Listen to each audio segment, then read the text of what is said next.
Hello and welcome to episode 215 of the Clean Energy Show. I'm Brian Stockton. And I'm James Whittingham. This week, powerful tornadoes destroyed several wind turbines in Iowa. But boy, did they ever produce a lot of electricity just before they collapsed. A new survey suggests that about half of U.S. voters support criminal charges against oil companies who deceived the public about climate change. And in a related survey, 90% of hockey fans support criminal charges against the referees in the Stanley Cup playoffs. A hockey reference, wow! The Maritime Court finds greenhouse gases are marine pollution. It's a big win for small island states threatened by sea level rise, but terrible for court stenographers when seas are rough. See, Maritime Court, do you get it? Yeah. The courthouse would be on a boat, assumably. Never mind. Yeah. As the U.S. looks to impose increased tariffs on Chinese EVs, China plans to retaliate with increased tariffs on blue jeans, rock and roll, and mom's apple pie. All that and more on this edition of the Clean Energy Show. And also on this week's show, a criminal case has been filed against the CEO and directors of the French oil company Total Energies, alleging its fossil fuel exploitation has contributed to the deaths of victims of climate-fueled extreme weather disasters. China's emissions could be in permanent decline right now. That's amazing. Why dead monkeys are falling out of trees in Mexico, not so amazing. Chinese automaker BYD already has 100 stores in Brazil, and India is going crazy this year with solar, just nuts. Yeah. I saw on Instagram you were at a film festival. Yeah, I was at the Yorkton Film Festival, which is in its 77th year now. This is the oldest film festival in North America. It's in Yorkton, Saskatchewan, Canada, near where James and I live. And I've been going since the mid-1980s and spent the weekend there. And as always, it was a lot of fun. Do they still have that thing where you shoot? Yeah. So you drink a lot of beer and then you go skeet shooting, which is one of their events. Although this year, for the first time, they actually put up signs, please don't drink before you go shoot with the guns, which they've never done before. I don't know. Perhaps how many years has this been going on? They finally put up the do not drink before shooting. Yeah, at least a dozen years. But of course, that's one of the things that makes it fun. So years ago, James and I had the pleasure of opening the festival with our feature film that we made, and that was a huge amount of fun. And this year's opening night film, I just wanted to mention quickly, it's called Wilfred Buck, and it's directed by Lisa Jackson. I saw Lisa's first short film about 20 years ago. We were in a festival together, and I've been following her career since then, so it was great to see her come back. Was it a short film that led off the festival? Because ours was a feature. No, they always have a feature film for the opening night, so this is a feature documentary. And I mention it because it's a great film, but also there's a clean energy connection. Really? We talk about on the show, Canada has a lot of clean, or really technically low carbon electricity in the form of hydroelectric power. This is going back decades. We've had quite a bit of that, and particularly in Manitoba. So the film is about Wilfred Buck, who's an Indigenous man from northern Manitoba, and this is the dark side of those hydroelectric powers. We often talk about how, there is an environmental cost to putting up hydropower, but, often it was decades ago, and, these things have been kind of running smoothly, so sometimes we forget.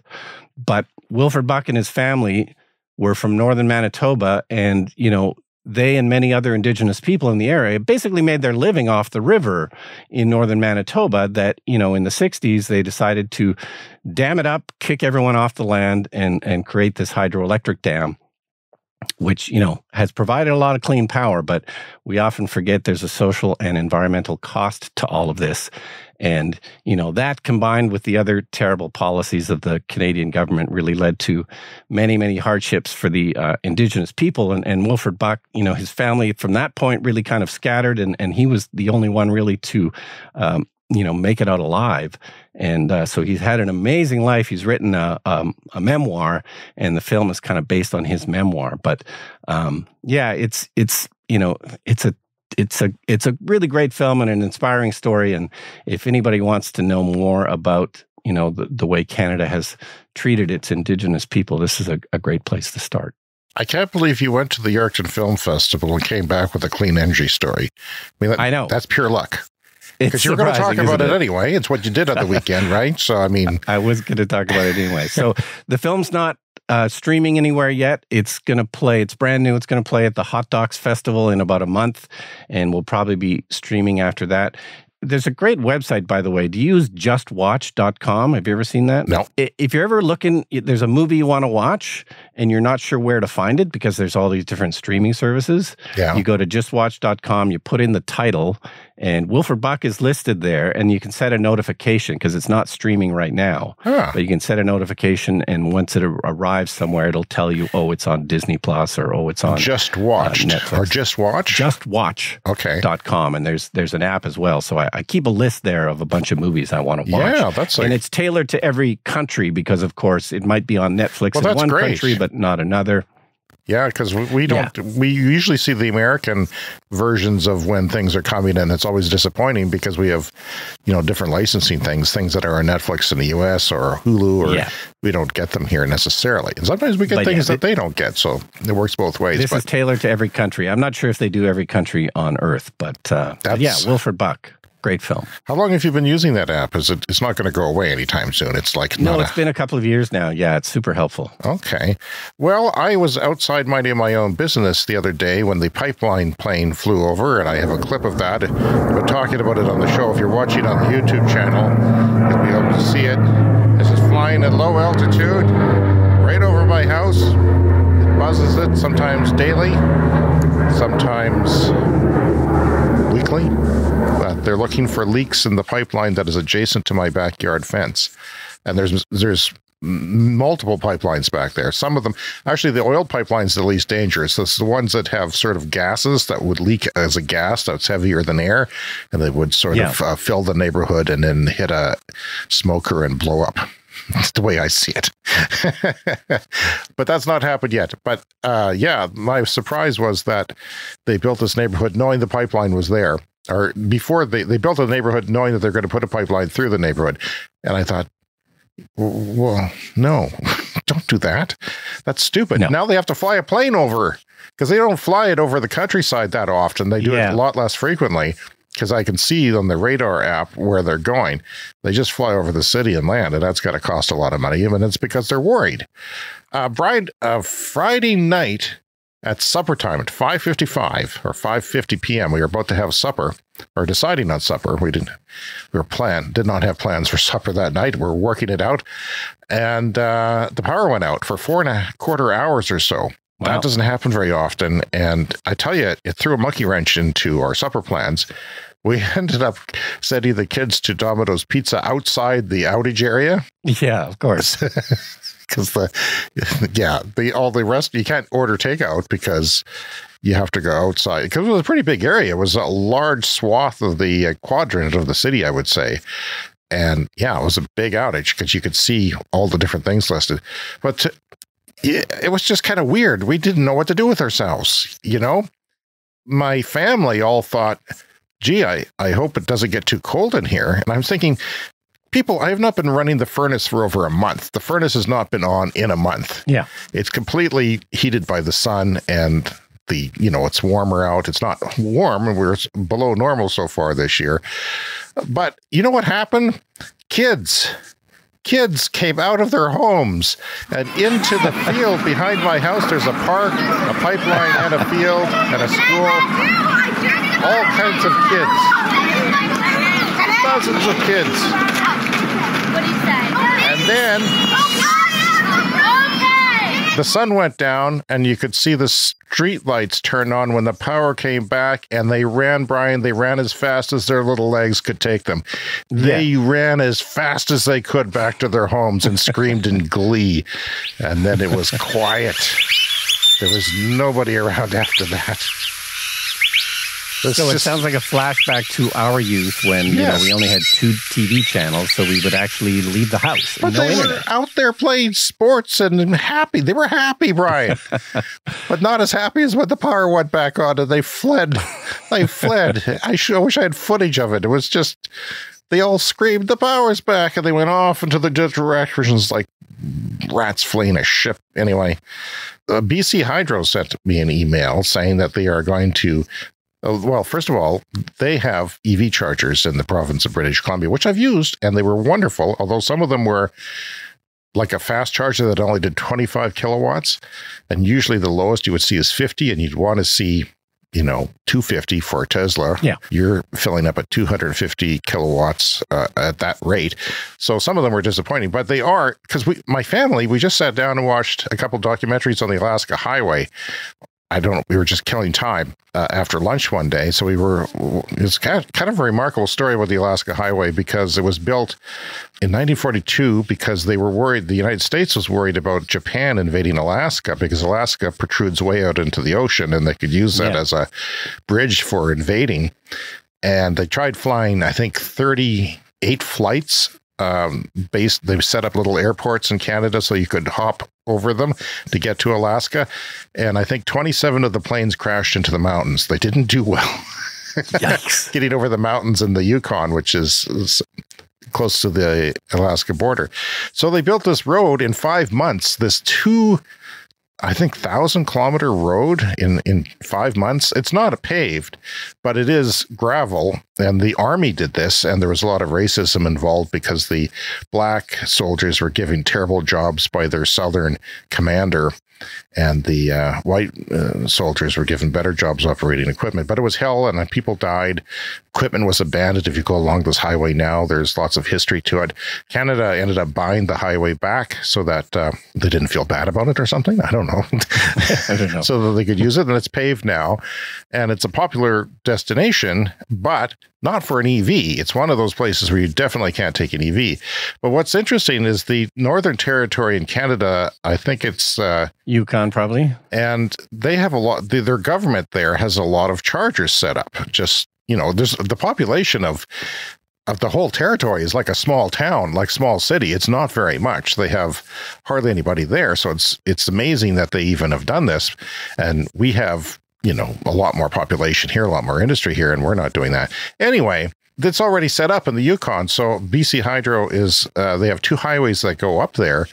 We don't have any that go up there and aren't where we live. So they have 2 highways that go up, and one is the Alaska Highway, and they are putting chargers on it now.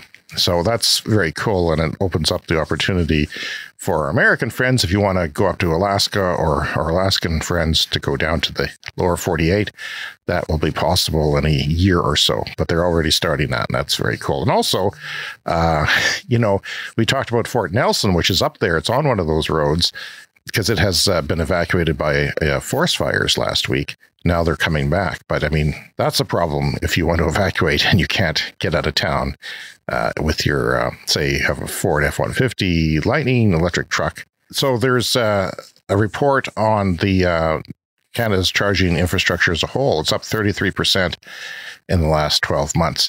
Now, where I'm seeing it, and there's one instance like this on the way to your cottage at the lake, is that they're popping up at dealerships, and I have several dealerships here. Dealerships are not usually the greatest place to get a charge because sometimes they don't like you there. They're anti-EV as a whole, and the head office has made them put in this charger, and they're angry, and they park in front of it. They ice it, as they say. I think there are, PlugShare sort of indicates where they are, and they're working. And the problem is it's just one charger. So if you're going across town, you're going on vacation and you're stopping somewhere and you're going, a mile somewhere to get a charge and it's taken, that's not good, especially if it's networked or if someone gets there just before you. But yeah, some of these new chargers at these dealerships actually have an app where it'll tell you when the charger frees up, which is nice. Every charging company has a good idea. I wish they would combine them all and do something like that. I like Tesla is always, warning you of when the chargers are free. Yeah, no, that's great. I mean, you can already go almost everywhere in North America with chargers, but it just improves every year. So that's great. Okay, so from The Guardian, a new survey suggests that a majority of U.S. voters support climate litigation against big oil companies, and almost half would back even more aggressive legal strategy in the form of criminal charges.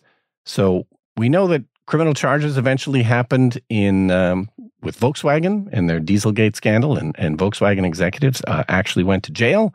So this is perhaps in the future for this. And, related to that, also from The Guardian, so there is a criminal case that has been filed in France against Total Energies. And this has been filed in Paris by 8 people harmed by extreme weather and 3 NGOs. The plaintiffs believe it is the first such criminal case filed against individuals running a major oil company. These are big companies, but of course there are human beings making these decisions, and often these decisions are to delay and obfuscate. And much like the playbook from the tobacco companies who did the same thing, they pretended that, smoking cigarettes was safe. So, the public prosecutor who received the file now has 3 months to decide whether to open a judicial investigation or dismiss the complaint. So this is not going to court yet, but we'll find out soon. And, this could set some kind of a precedent for this going forward. According to The Guardian, there's already 40 existing U.S. lawsuits against major oil companies. And, we talk about these occasionally on the show. Fighting them in court is a great way to do it. These charges are based on civil charges such as tort law and racketeering protections. And last year, it's the consumer advocacy nonprofit Public Citizen who also proposed filing criminal charges. So criminal charges are maybe next on the docket for, these oil companies. So it was the group Public Citizen that teamed up with Data for Progress to survey 1,200 likely U.S. voters. And those numbers are pretty good. People are definitely, we're banding together against the oil companies. And the problem isn't so much the fact that they dig up oil and sell it. The problem is that they've been lying to us about the effects of it. And as we know, they've known for decades about the possible dangers of this and did their best to hide it. So that's where the problem lies. The world still runs on oil, but that doesn't mean you have to lie about it. I'm not a lawyer, as you know. But you're not? No, I should be. I'd sue everybody. I'd sue that damn pipeline plane for wrecking my peace. It's interesting that they're going after the CEO and the directors of the board of the oil company rather than the company. And if they are successful, you'd have to think that would put a chill in other CEOs and directors, and maybe they wouldn't act so poorly. Well, this is one of the problems that we're having, is that all the major oil companies are still expanding their operations. And if they were worried about going to jail, maybe they would stop doing that. Every time this happens, and it's happening more and more, and we're big fans of litigation against oil companies when they're doing bad things, and just governments. Sometimes governments are sued, like Montana. Kids in Montana sued the government last year and won because their constitution stated that they have a right to clean air and environment. Okay, Brian, this is from the Energy Mix, a wind farm in southwest Iowa. There's been a lot of tornadoes in the United States, and a lot of people dead and a lot of damage done recently because it was a terrible wave. I think the damage from tornadoes is significantly up year on year so far. A wind farm in southwest Iowa was actually hit by one of these tornadoes directly, and because everyone and their dog is a tornado chaser these days with all kinds of cameras that are great, digital cameras, and in fact they are flying drones into this. I've seen some of the footage. It's amazing. They're coming out with a new Twister movie. My son was a big Twister fan because it scared him at first, and then Jaws scared me at first when I was 10, and then I became my favorite film of all time. Then he used to watch it all the time when he was little, and now they're coming out with a sequel. And of course it's been like 20 years since they made Twister or something, or more than that. And the effects are a lot better, I'm sure, but they'll never compare to the actual video footage that we get fed on a regular basis of tornadoes in the United States, because, a drone shot is just spectacular. It looks fake almost, when you watch these shots. Well, maybe they can buy some as stock footage and put it in the new Twister. Maybe. I wouldn't be surprised if they if they cut that in. So a wind farm in southwest Iowa suffered a direct hit from a very powerful tornado that crumpled 5 of the massive power-producing turbine towers, including one that burst into flames when it hit the ground. You know, sometimes, I don't know why. I'm not going to speculate on why, but I imagine something overheats when it starts spinning fast. They're 600 feet tall, these turbines. They're not the biggest ones in the world. You see really huge ones out in the ocean, which produce a lot more electricity, of course, too. But these, and I didn't know this, they have blades that feather. We talked about a cyclone somewhere off the coast of Asia. I can't remember where. I'm being very general about it, but like a year or so ago, I was amazed that, you know, these offshore wind turbines, they could feather their blades so that they could handle any weather. And this one did fine, but it also produced a heck of a lot because unlike a tornado, it's, you know, a cyclone like a hurricane will stay there for a long time and produce powerful winds. Yeah. And so by feather, you mean they're able to adjust their orientation? Is that what you mean? That's right. Just sort of adjust the angle so that the wind has little effect on them. Sort of, you know, like the edge of it would be going into the wind instead of the surface at an angle to push them, so they don't have as much power. Well, apparently these onshore ones do the same thing, and it's not something that gets talked about a lot, but that's what they did. And they said, the experts say this is very rare. They actually do very well in tornadoes. They're designed for tornadoes and lightning and windstorms and things like that. Anyway, we have a clip.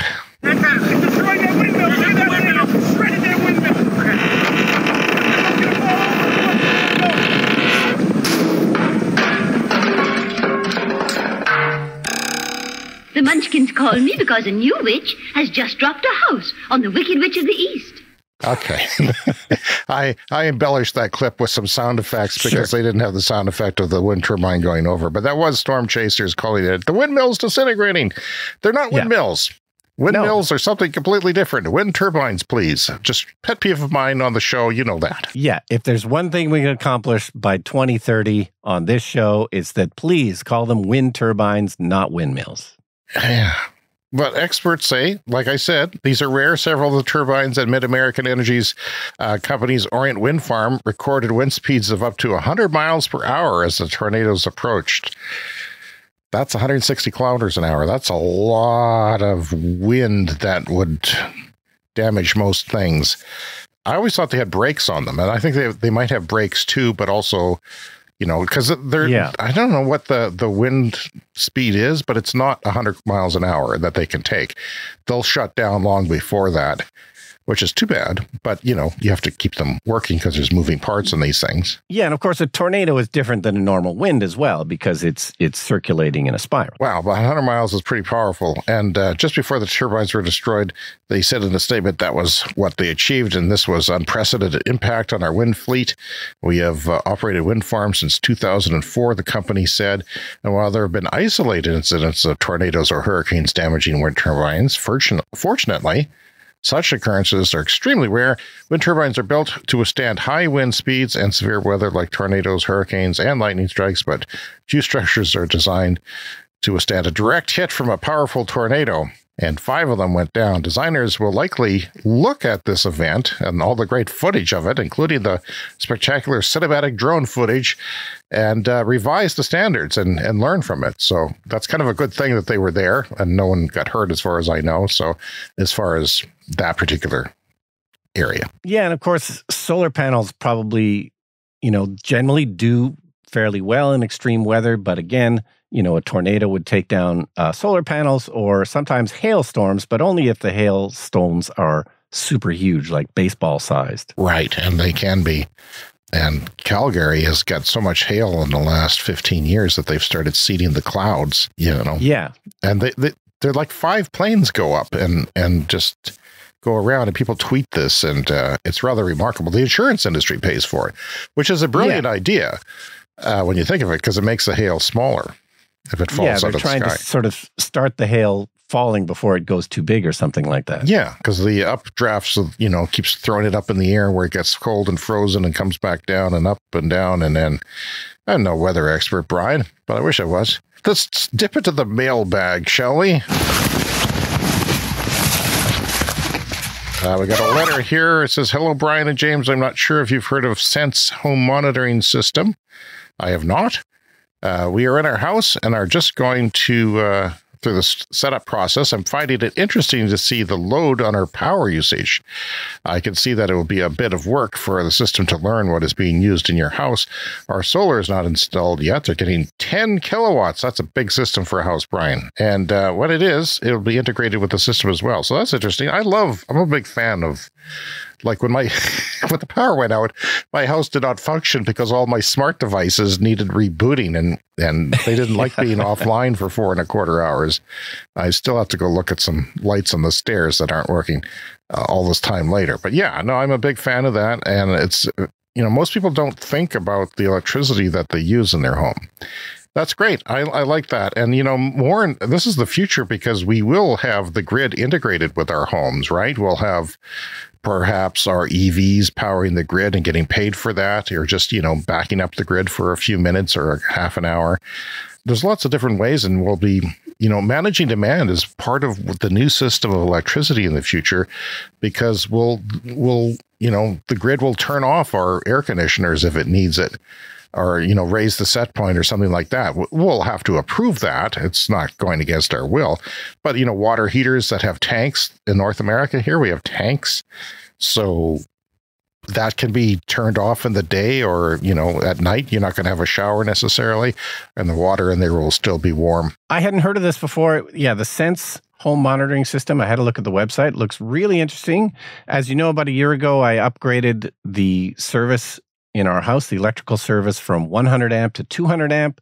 And at the time, I tried to get, quotes to do a smart panel, because there's smart electrical panels you can get where each individual breaker can be connected to the internet, and you can basically monitor. Is that right? Wow. Yeah. From the breaker. That's what a smart panel can do. But it's still early days, and nobody around here could kind of do one for me. But this thing that he's talking about in the letter, it does something similar, but it's much simpler. It connects to your panel and sort of turns it into a smart panel. It's all connected to the internet, and it monitors your overall electrical use, but it can use these kind of algorithms to eventually identify different appliances in your house. So it doesn't know what's plugged into your panel, but it can use the software. It sounds like it can kind of eventually figure out, like, every appliance has its own signature, right? So I imagine if you run the dishwasher every day at 5 o'clock, it'll eventually learn what that is. And then through the software, then you can monitor how much power your dishwasher, for instance, is using. So yeah, this looked really, really great. Great alternative to an expensive smart panel. Your son's an electrician. Do you ever bring this up? Yeah, I thought of that because you need a certified electrician to install it. So if I ever did it, I would wait for him to be available to put it in and save me a few bucks. Do you find you talking with future things that you know about that your son may not know about? Because I find that with my son in engineering is like, have you heard about sustainable concrete? Yeah. He doesn't know. He's in the present. He's not thinking about. I want them to think about the future, because I know you and I know the world is changing. And one thing that I wish for my kids is that they are aware of that. They may not know exactly how it's changing, but boy, it is changing. Yeah, well, because we follow it every week, because we're interested, but also because we do the podcast, I'm constantly amazed that people generally are in the dark about all of these things that we talk about every week. Well, we'd love to hear from our listeners. Thanks for that letter. Please contact us by email at cleanenergyshow@gmail.com. You can leave us a voicemail online. We love that. Speakpipe.com/cleanenergyshow. If you're watching on YouTube, smash that like button. I've always wanted to say that. Smash it. Just smash it. Smash it. You can subscribe too if you're so inclined. It doesn't make much of a difference these days. Our podcast runs on support from our listeners. You can also donate in your show notes. Lots of stuff in your show notes there. Yeah. Thanks for the letter. Always appreciate it. Okay. So James mentioned this a few weeks ago, but I came across an article and thought it was kind of worth talking about again, maybe with slightly more content here. But the Chinese state-owned company Costco, this is not to be confused with Costco, the discount supermarket kind of chain. Costco is a big shipping company in China. It's the largest liner carrier in China. They have hundreds of container vessels, And they have an electric one now. And James mentioned this kind of in passing, kind of quickly a few weeks ago, but I thought this was super interesting. It has begun service. It's a container ship that has 50,000 kilowatt hours worth of batteries. That's, like 1,000 cars worth of electric batteries. But I thought the most interesting thing about this perhaps was that they can add more batteries if they want, because it's a container ship. And guess what you can put in containers? You can put in batteries. This is like what grid storage batteries are right now. They're essentially shipping containers full of batteries, and people are using them for grid storage.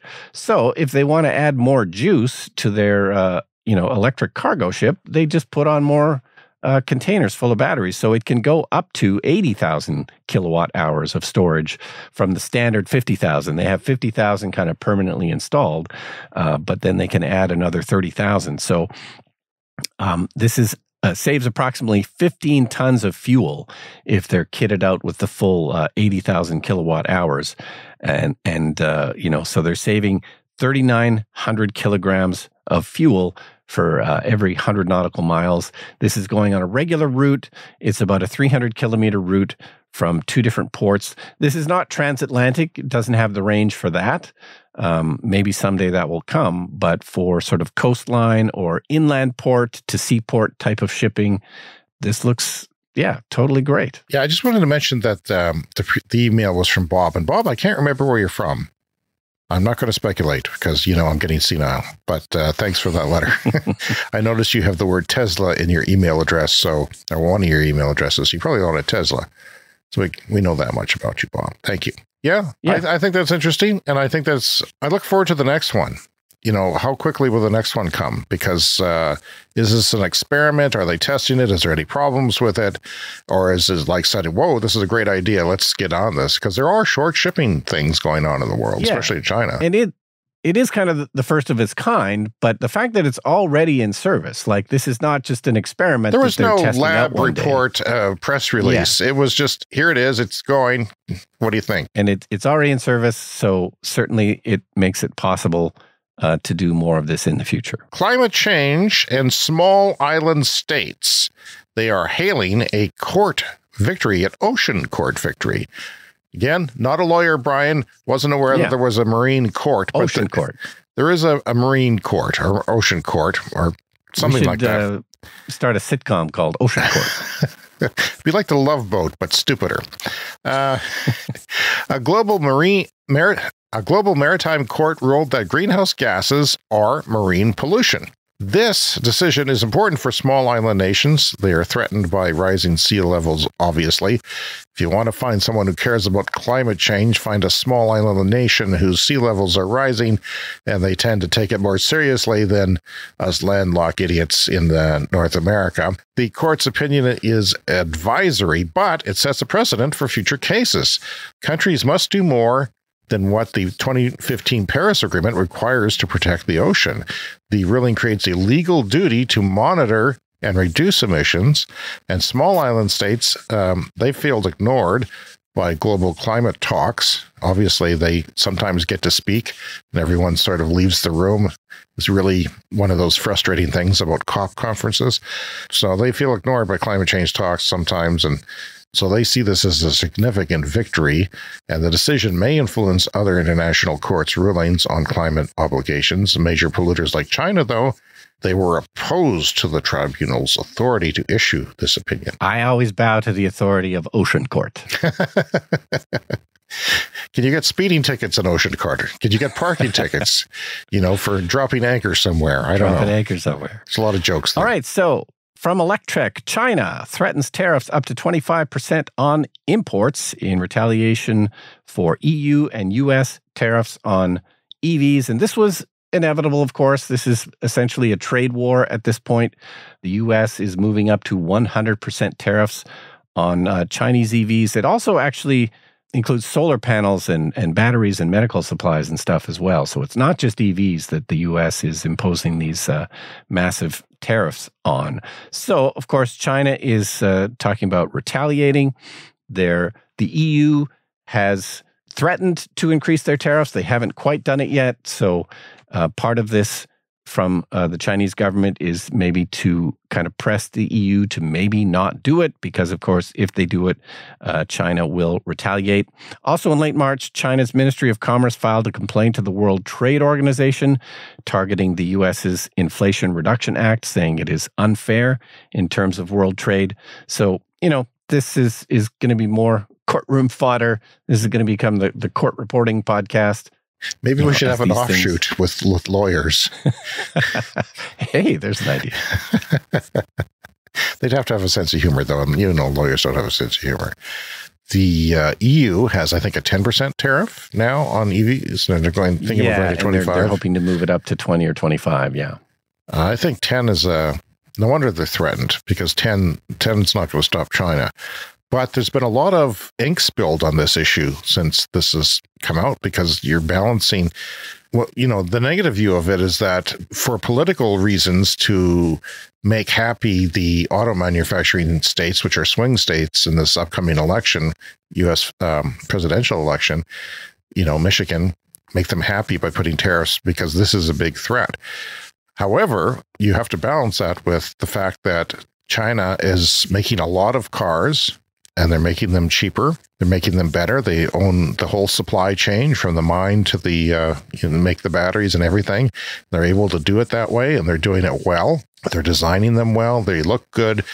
They have good tech in them that works better in some cases than other, the legacy automakers. And meanwhile, Japan is just, the companies there, Toyota, Subaru and some others have all said, we're going to make internal combustion engines even a little bit more efficient. So don't worry. Yeah. There was another major story about Toyota this week, how they're continuing to work on their internal combustion engines, and most companies have stopped development because we don't need any more development of internal combustion engines. But they're just Toyota grasping at straws, man. Grasping at straws. But the other sort of aspect of this is that these tariffs that China is proposing will affect, in many cases, internal combustion cars. Like, this is part of what they import into China is American internal combustion cars. So those are going to fall off eventually anyway. So, the tariff might not have that much effect. Says, we know, China has gone very big on electric vehicles anyway. So maybe they don't even need the tariffs to keep out the U.S. gas-burning cars. China would come in and dominate, and the legacy automakers, it wouldn't take long for them to be in big, big trouble. And, part of me says, well, you screwed it. You had this opportunity, and, 42% of Chinese vehicles that are bought now are electric, fully electric, are new energy vehicles. There's a few hydrogen in there. But yeah, it's worth it. It's time for the Lightning Round. The Lightning Round is a fast-paced look at the latest headlines in climate, clean energy, and transportation. Speaking of BYD, the Chinese automaker, it has reached 100 dealers, 100 dealer stores in Brazil. Brazil, as you know, Brian, is a country of 218 million people. That's about 2/3 of the United States population, often not talked about and discussed unless they're holding a World Cup or something. But it's there. And it's a big, big country in the Western Hemisphere. The factor in population, I figured out it's about half the rate of Tesla locations in the United States. Right. But Tesla, as you may know, having owned 1,600 of them, have been around for a while. They've been around for some time and had a chance to do that. BYD hasn't started its entry into Brazil until a few years ago, and now it's really taking off. I think if you check back in a year or two, that things are going to be, at par with Tesla or better even. No, 100 dealer stores in Brazil. That was super surprising to me. I knew they were making inroads into South America, but that's amazing. They're doing it fast. And, the population of Brazil is highly concentrated in a small number of areas. It's not spread out quite as much as it is here in the United States, down south. Inside EV's headline states Nissan's future EV plans always feel permanently in flux, but the next-gen Nissan Leaf is supposedly coming soon. The rumors of his death has been greatly exaggerated, Brian. They said most pundits said it wasn't coming back, that it was going away. And it's going to be on sale March 25th. March 25th, March 2025, made in the UK and Japan, but not in Tennessee, where my Nissan Leaf came from in 2013. Interesting. That may be a nod to passenger cars, regular cars, not selling in North America very well, and crossovers. Yeah. However, they say it's going to be based on this prototype they released, I think, early in the pandemic, and it's showed kind of like a higher car, kind of a small subcompact SUV type of thing. I mean, the Leaf now is kind of like not that different than what they call small compact SUVs. Like it rides a little higher and it's got a fair bit of room. It's bigger than my Bolt, for example. Yeah, everyth's becoming more SUV-like, even if it's something I would sort of call a hatchback. They're getting kind of taller and more SUV-like. That's what they're doing. And then in North America anyway. So India added an incredible 5 times more solar in the first quarter of 2024 compared to a year ago, or even the previous quarter at the end of last year. A record 10 gigawatts. Now, a gigawatt, that's a lot of power, obviously, about the power of a nuclear reactor. And that powers about 1 million homes in the United States. But I was thinking, Brian, that in India, they don't have 2,500 square foot homes. I think that's about the average house size in the United States, which is tremendously big. Like, I think my house is too big to clean sometimes, and it's only 1,700 square feet. But yeah, it's they wouldn't use as much electricity in India, I'm guessing. Someone can correct me on that, but I don't think there is huge consumers of electricity as much as we are with our, the hope is that India will get air conditioning and the middle class will not suffer because its climate is getting harder and harder for them. Yeah. The massive heat waves have been very deadly in India. From Bloomberg, how EVs are resetting the global EV market. China's second largest automaker, this is not BYD, I think this is, SAIC? China's second largest automaker is bringing electric cars, not the combustion engine, but electric cars to Egypt. So they are going to manufacture them in Egypt, and they will be scaling up over 5 years with the goal of producing cars with 65% locally sourced parts in Egypt. Not combustion engines, EVs in Egypt. Well, that's got to tell you something. Ride-hailing services, very popular there, are likely to be the target market for these cars.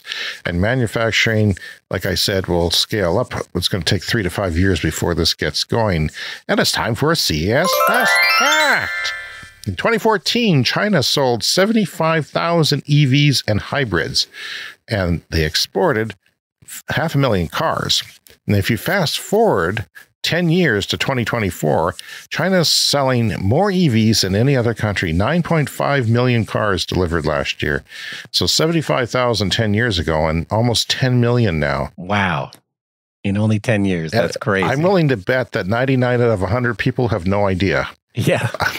Like only the people that listen to our show. Yeah. And even then, many of them are drinking heavily because, it's a drinking show. People, whenever I say certain phrases, they drink. That's basically why we're popular. From PV Magazine, construction begins on Sweden's largest rooftop PV system. PV means photovoltaic. It's the type of solar panel that produces electricity from the sun. Byron, I won't say his name, some guy has started working on the Nordic region's biggest rooftop solar project, and it is a 14-megawatt array that will span the rooftop of a very big warehouse. In our province, we have 10-megawatt solar farms. That's solar farms, like sprawling solar farms in the countryside. And this is going to be one big warehouse with something that's 40% bigger than those, Brian. It's pretty amazing. And such a good potential that doesn't seem to be tapped as much as we'd like. Yeah, and I just want to mention, too, there was a story this week from Electric Aeromine Technologies. I think we've talked about them before on the show. They have these kind of bladeless wind turbines that are also meant for the roofs of large warehouse buildings. And you put them all on the edge of the warehouse where they have the most kind of prevailing winds. There's no obvious blades in them, but it sort of funnels the air into a turbine. And so, there's tremendous potential for solar on roofs. I mean, 14 megawatts is insane to get that just off the roof of a building, but they could add some of these, wind turbines as well. Yeah, they're kind of like the shape of a fridge or something, kind of a tall cube. Yeah. Yeah, Aeromine Technologies, and they put them along the roof. They weigh about a ton, but yeah, they just have a certain shape that funnels the wind. And it takes advantage of that on the corner of the roof or something like that. And they're quiet, and there's no vibration. That's something you worry about with wind turbines.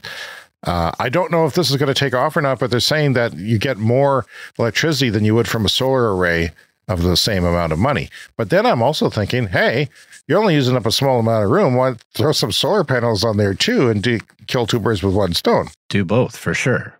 But don't kill the birds with wind turbines. I was going to say that. That was the obvious thing. This doesn't have any moving parts, so I don't know. It'll probably kill something. Maybe a bee.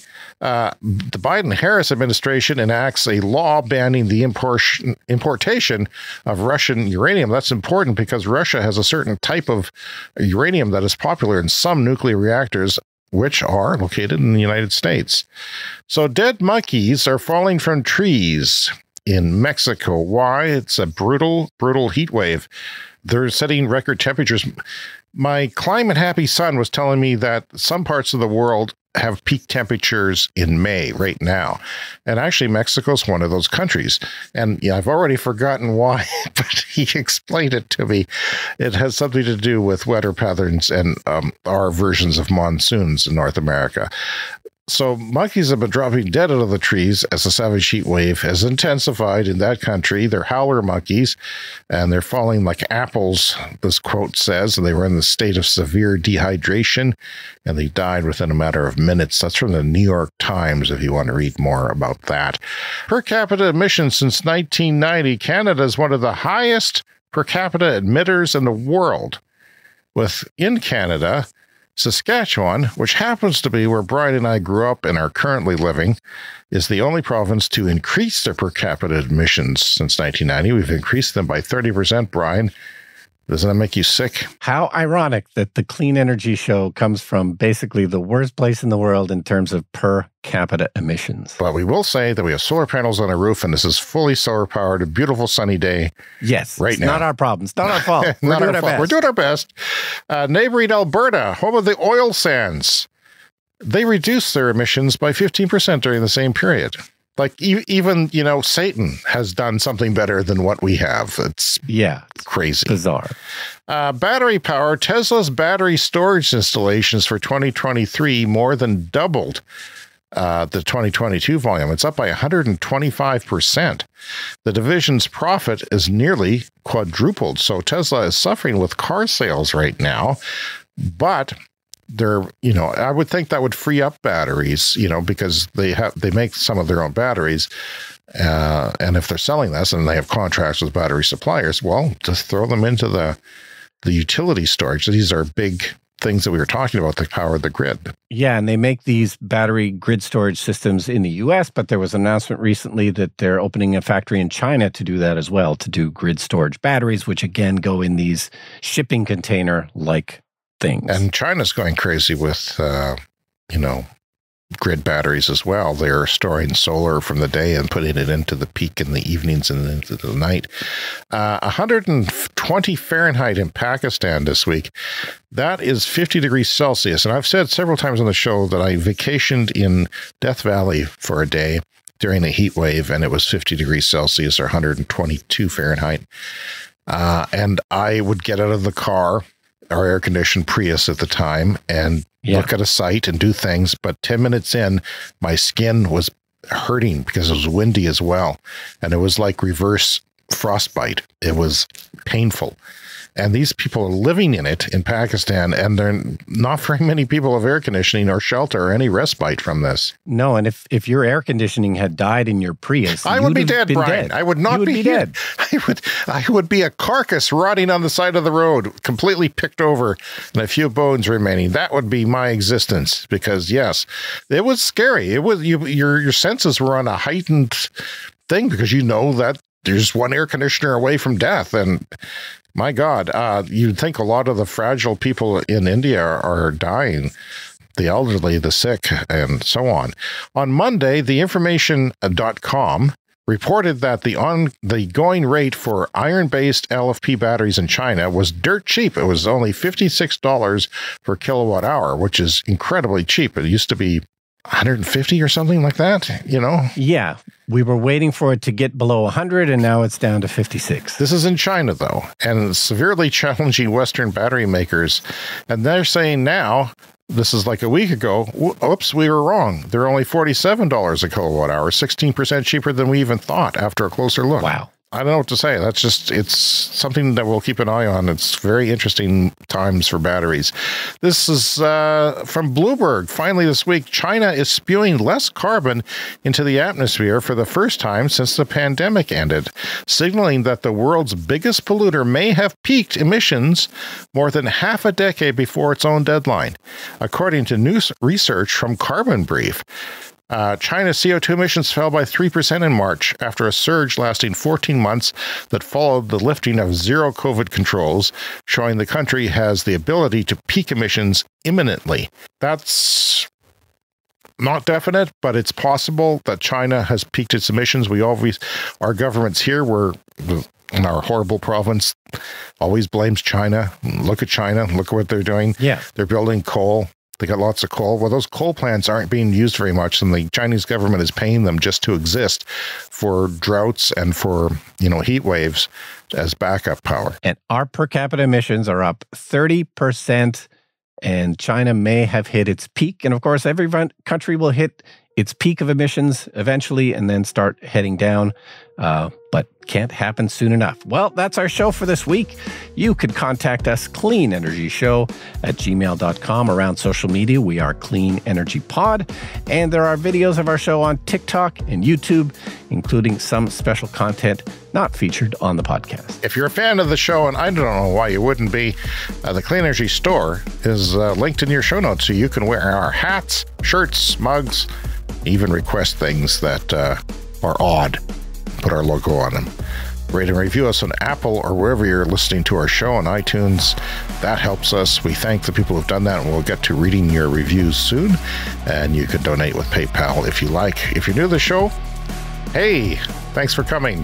Remember to subscribe on your podcast app. My podcast app is going dark. I've been using Google Podcasts, and now I have to switch to something else. I'm peeved off. Google has this reputation for bringing in something good and then killing it. That's all they do. They bring in things and kill it. They don't have no respect for life.